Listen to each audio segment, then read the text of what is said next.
ڈھلوانا کی ڈائن۔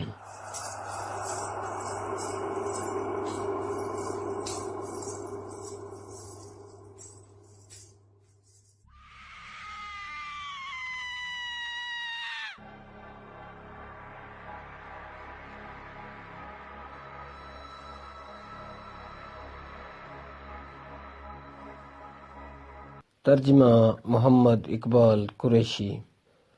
کئی لوگ مجھ سے دریافت کرتے ہیں کہ اپنی 40 سالہ شکاری زندگی میں جو ہندوستان کے مختلف جنگلوں میں گزری، کیا میں نے کہیں کوئی بھوت بھی دیکھا؟ میں یہی جواب دیتا کہ بھوت پریت محض انسان کے تخیل کی پیداوار ہیں اور ان کا حقیقت سے دور کا بھی واسطہ نہیں۔ تاہم میری شکاری زندگی میں کچھ ایسے واقعات ہیں جن میں میرا بھوتوں سے آمنا سامنا ہوتے ہوتے رہ گیا۔ آج ایک ایسا ہی واقعہ نظر قائرین ہے۔ میں جس زمانے کا ذکر کر رہا ہوں تب ہندوستان میں جنگل زیادہ اور انسانی آبادیاں خال خال ہوا کرتی تھیں۔ کئی دیہات جنگلوں کے بیچ واقع تھے اور ان کے مابین بھی فاصلہ خاصا زیادہ تھا۔ بجلی کی سہولت نہ ہونے کے باعث گزرگاہیں سرشام ہی ویران ہو جایا کرتیں۔ ایسے میں اگر کوئی درندہ آدم خور ہو جاتا تو اسے زیر کرنا بڑا دقت طلب کام ہوتا۔ اسی وجہ سے آدم خور کی وارداتوں کو کسی مافوق الفطرت قوت سے منسوب کر کے توہم پرست لوگ اکثر طرح طرح کے قصے گھڑ لیتے۔ یہ قصے جہاں مقامی باشندوں میں خوف و ہراس پھیلانے کا سبب بنتے، وہیں شکاری کے کام میں بھی رکاوٹ ڈالتے۔ یہ حقیقت ہے کہ مقامی باشندوں کا تعاون حاصل نہ ہو تو ماہر سے ماہر شکاری بھی کسی جنگل میں اپنی مہم بخوبی سر انجام نہیں دے سکتا۔ اگر ان لوگوں کے دلوں پر ڈائن یا بھوت پریت کی ہیبت مسلط ہو جاتی تو اول وہ تعاون پر آمادہ ہی نہیں ہوتے تھے، اور اگر ہو بھی جاتے تو ان کی اوٹ پٹانگ حرکتیں شکاری کی توجہ منتشر کرنے کے علاوہ کچھ فائدہ نہ پہنچاتی۔ میں اپنی شکاری زندگی کا ایک ایسا عجیب و غریب واقعہ رقم کر رہا ہوں جس کا آغاز موضع گلوانا میں میرے تبادلے سے ہوا۔ میں نے تھانے کا انتظام سنبھالا تو معلوم ہوا کہ ایسی درخواستوں سے ایک فائل بھری پڑی ہے جس کے سلسلے میں میرے پیش رو کوئی احکامات جاری نہیں کیے تھے۔ میں نے فائل کھولی تو اس میں کچھ انگریزی اور باقی زبان میں تحریر درخواستیں نظر آئیں۔ ان سب کا تعلق موضع کے مختلف دیہات سے تھا جن میں پچھلے 6 ماہ کے دوران لاپتہ ہونے والے افراد کی بابت نامکمل اندراجات تھے۔ عملے سے پوچھنے پر معلوم ہوا کہ گلوانا سے 20 میل دور ایک قصبہ پھلدار آباد ہے۔ اس کے ارد گرد چھوٹی موٹی آبادیاں پھیلی ہوئی تھیں۔ ان آبادیوں کے درمیان واقع گھنے جنگلوں کے وسیع و عرض خطے انہیں ایک دوسرے سے جدا کرتے۔ یہ جنگل کسی زمانے میں چیتوں اور شیروں کی بہتات کے باعث بہترین شکارگاہ تصور کیے جاتے تھے۔ ان جنگلوں کے درمیان ایک گزرگاہ گزرتی تھی جس پر ایک پرانا مندر واقع تھا۔ اس کے کھنڈر شاید آج بھی وہاں موجود ہوں۔ اس مندر کے بارے میں مشہور تھا کہ وہ اسیب زدہ ہے۔ دن کے اجالے میں تو قافلے اس گزرگاہ کو استعمال کر لیتے، مگر شام کے سائے گہرے ہوتے ہی وہ علاقہ ویران اور سنسان ہو جاتا۔ فائل کی درخواستوں کے مطابق پچھلے 6 ماہ کے دوران اس گزرگاہ کے آس پاس واقع دیہات سے 20 افراد لاپتہ ہو چکے تھے۔ بیشتر کا تعلق پھلدار سے تھا۔ تھانے کے عملے نے بتایا کہ چونکہ وہ علاقہ آسیب زدہ ہے، اس لیے تمام وارداتوں کو بھوتوں اور چڑیلوں کے کھاتے میں ڈال دیا گیا۔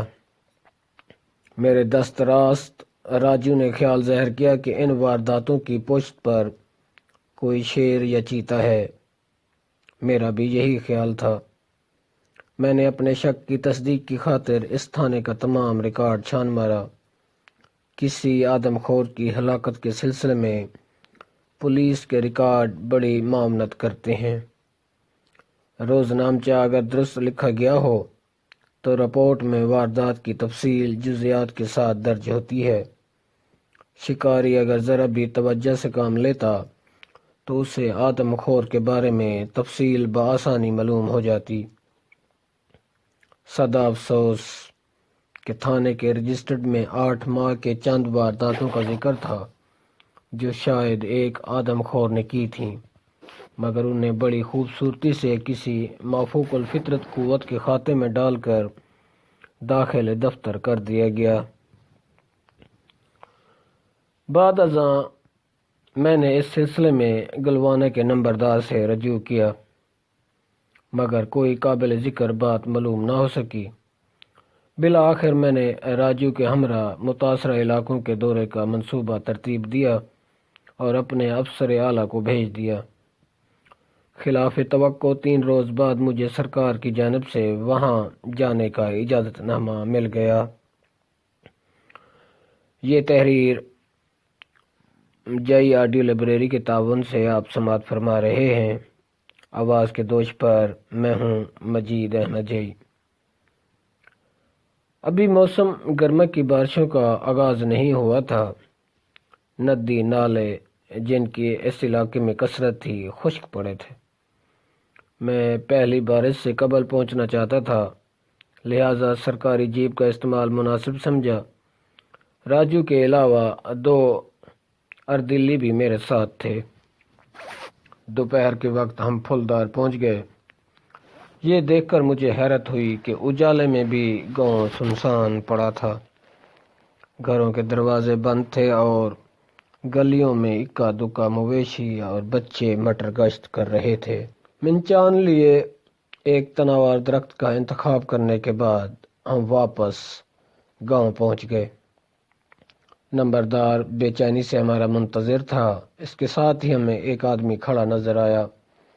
معمولی سے لباس میں ملبوس وہ شخص مجھے دیکھتے ہی میرے قدموں میں گر پڑا۔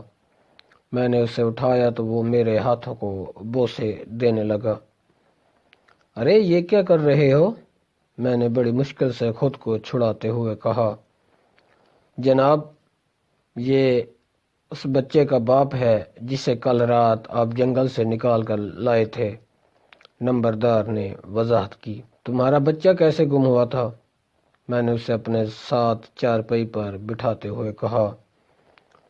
صاحب، کوئی رات کے وقت اسے میری بیوی کے پہلو سے اٹھا کر لے گیا تھا، وہ گڑ گڑا کر بولا۔ بدقسمتی سے اس آدمی سے کوئی کام کی بات معلوم ہو سکی، نہ ہی گھوڑے یا عورت کے بارے میں کچھ پتہ چلا۔ اگر نمبردار اسے وہاں سے نہ بھیجتا تو شاید غریب آدمی ممنوعت کے مارے وہیں بیٹھا رہتا۔ بچے کے ساتھ ساتھ نمبردار نے گھوڑے کے مالک کا پتہ چلانے کی کوشش بھی کی تھی، مگر اس کا کوئی سراغ نہ ملا۔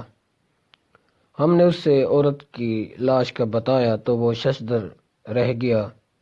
ہمارے ساتھ جا کر لاش دیکھنے پر نمبردار نے بتایا کہ یہ اس عورت کی نہیں جو چند دن پہلے غائب ہوئی تھی۔